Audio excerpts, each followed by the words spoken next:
It is the moment the York sisters have dreaded for years, the final brutal twist of the knife that severs them from the heart of the British monarchy forever. We have always been told that King Charles was the architect of the slimmed-down monarchy, that he was the cold, pragmatic man with the red pen crossing names off the payroll.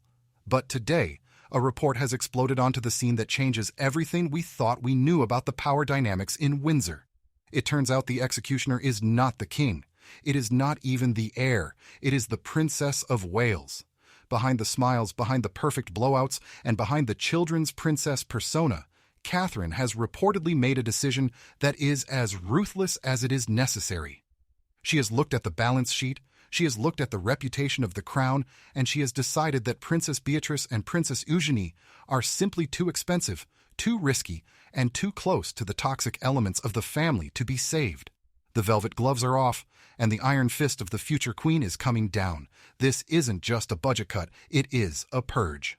Welcome back to the channel, the only place brave enough to tell you what is really happening behind the closed doors of Buckingham Palace. We don't buy the happy families PR. We look at the survival strategies. If you believe that the Princess of Wales is right to protect the future of her children by cutting off the dead weight, smash that subscribe button right now. We are diving deep into the story that has the York family trembling and the Sussexes watching in horror from California. We are witnessing a seismic shift in the House of Windsor. For decades, the royal family was a sprawling, comfortable network of cousins and aunts, all enjoying the perks of the firm. We grew up watching the Yorks on the balcony, enjoying the status of being blood princesses. But the era of the free ride is over. According to an explosive new report from Heat magazine, Prince William and Catherine are preparing to play hardball, and the targets are Beatrice and Eugenie. The goal is singular and uncompromising, to protect the institution of the crown at all costs, even if it means severing the bonds of childhood friendship. The report suggests that Kate Middleton is set to play a decisive role in determining whether the York sisters will retain any royal privileges or if they will be cut adrift entirely. We are talking about a total exile from the inner sanctum. The insider states they want to continue to cut back, and that's going to mean letting people go and shaving off certain expenses or benefits. Letting people go. Let that phrase sink in. This isn't family language, this is corporate language. It is the language of a CEO firing underperforming staff. And in the eyes of the Waleses, the York brand is not just underperforming, it is a liability. The implication is that benefits like security logistics, access to royal properties, and subsidized housing are on the chopping block. But why Kate? Why is she the face of this ruthless strategy? Because according to sources, Prince William, for all his temper, lacks the diplomatic velvet glove needed to wield the knife without causing a civil war. He needs Kate.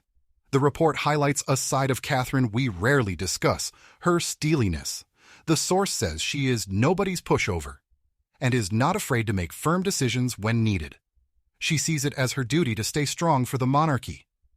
This is the emergence of a matriarch who understands that true leadership isn't about being nice, it's about surviving. The reality for Beatrice and Eugenie is harsh. They have done nothing wrong personally. They have careers. They are, by all accounts, pleasant women. But they carry the ultimate curse, the DNA of Prince Andrew. The dark shadow of the disgraced Duke of York hangs over them like a storm cloud that refuses to break. William and Kate are looking at the future, and they see a monarchy that cannot afford to be associated with the Epstein scandal in any way, shape, or form. By denying the York sisters a formal role, they are effectively quarantining the brand. They are building a firewall between the Wales future and the York past. And there is a darker, more strategic reason for this purge, one that points directly across the Atlantic. We cannot ignore the Sussex factor. Princess Eugenie is famously the closest ally of Prince Harry and Meghan Markle. She has visited them in Montecito. She appeared in their Netflix documentary. She is the bridge between the exiles and the firm. And in the eyes of Prince William and Catherine, a bridge is just a way for enemies to cross back over. Trust is the most valuable currency in the House of Windsor right now, and the Waleses are bankrupt of it when it comes to anyone associated with Harry. William is paranoid about privacy. He has been burned by the Oprah interview, scorched by the Netflix series, and decimated by Spare. He cannot afford to have a mole in the camp. He cannot afford to have conversations at family gatherings beamed back to California via Eugenie. By distancing the monarchy from the York sisters, William and Kate are insulating the core working royals from the drama. It is a defensive maneuver. If you are close to the enemy, you cannot be in the inner sanctum. This hardball approach also ties directly into the battle for Royal Lodge. We know the king wants Andrew out. We know Andrew is refusing to leave the 30-room mansion. It is a PR nightmare, a disgraced duke living in luxury while the public struggles with the cost of living. It's indefensible. But by cutting off the sisters, William and Kate are sending a message to Andrew too. Your legacy is gone. The sisters likely viewed Royal Lodge as their inheritance, their family seat.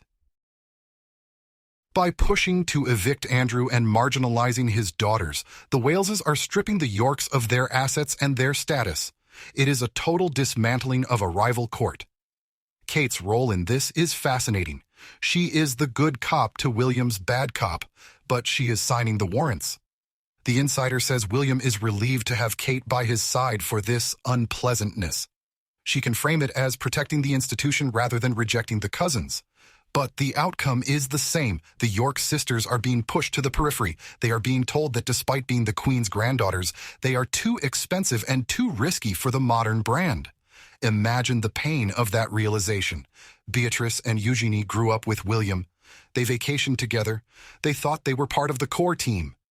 To have the cousin they played with and the woman he married turn around and say, "You are no longer viable assets," is a profound betrayal of the family ethos. It changes the nature of the monarchy from a family business to a corporate hierarchy where you can be fired for the sins of your father. But let's be honest, is Kate wrong? The monarchy is under immense pressure. The cost of living crisis means scrutiny on every penny spent. Can the public really justify subsidized security or housing for minor royals who have private jobs? Kate reads the polls. She knows that the survival of the crown depends on the popularity of her husband and her son, Prince George. If the York branch is weighing down the ship, she is willing to cut it loose to keep the vessel afloat.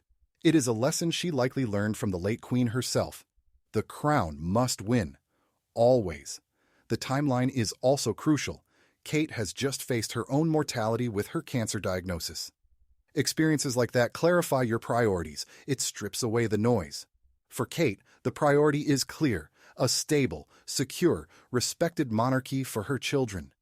She doesn't have the energy or the patience to manage the egos of the extended family anymore. She is securing the succession. If that means hurting feelings, so be it. The report suggests that William and Kate would rather have a smaller group of overworked royals than dilute the brand with members who carry baggage. This destroys the hopes of the York camp, who have been briefing the press for months that the sisters were ready to step up and fill the gaps left by Harry and Meghan. The answer from the Wales household is a resounding no. They would rather do it themselves than let the Yorks back in. This ruthlessness is what makes Kate a formidable future queen. She is not just a clothes horse. She is a strategist. She understands that a bloated monarchy is a weak monarchy. She is effectively pruning the tree to ensure the main trunk survives. It is cold, it is calculated, and it is exactly what the institution needs. But what of the personal cost? This move will likely cause a permanent rift between the cousins. William and Harry are already estranged. If William alienates Beatrice and Eugenie, the circle of trust becomes incredibly small. It will be just William, Kate, and their 3 children against the world. That is a lonely position to be in. But perhaps that is the point. Perhaps they have realized that in the modern era, you cannot trust anyone outside your own front door. The Sussex squad will spin this as Kate being mean, as Kate being a mean girl pushing out the other women. But the reality is that Kate is the only one acting like a queen. She is protecting the realm. Harry and Meghan tried to destroy the hierarchy. Kate is enforcing it. The mention of shaving off expenses is also a signal to the public. It says, "We get it. We are not wasting your money." It is a PR masterstroke. By sacrificing the Yorks, William and Kate gain credibility with the public. They look like responsible stewards of the nation's trust. Ultimately, This story confirms that the era of the hang-on royal is dead. If you are not working, if you are not adding value, and if your last name is associated with scandal, you are out. Prince Andrew's refusal to leave the stage has doomed his daughters. If he had retired quietly years ago, perhaps there would be a role for them. But his arrogance has forced the Wales's hand. So, as we look at the balcony in the future, expect it to be empty. Expect it to be just the king, the queen, and the Wales family. The rest are being erased from the narrative. It is a tragedy for the family, but a victory for the institution. I want to know what you think. Is Kate right to be ruthless with the York sisters? Is it fair that they pay the price for Andrew's sins and Eugenie's friendship with Harry? Or do you think the family should stick together no matter what?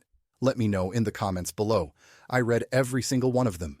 Do you think this hardball strategy will save the monarchy, or leave William and Kate too isolated? Hit that like button if you support the Princess of Wales in her fight to protect the crown, and subscribe to the channel for the truth the mainstream media is too afraid to tell you. Until next time, keep your eyes on the palace.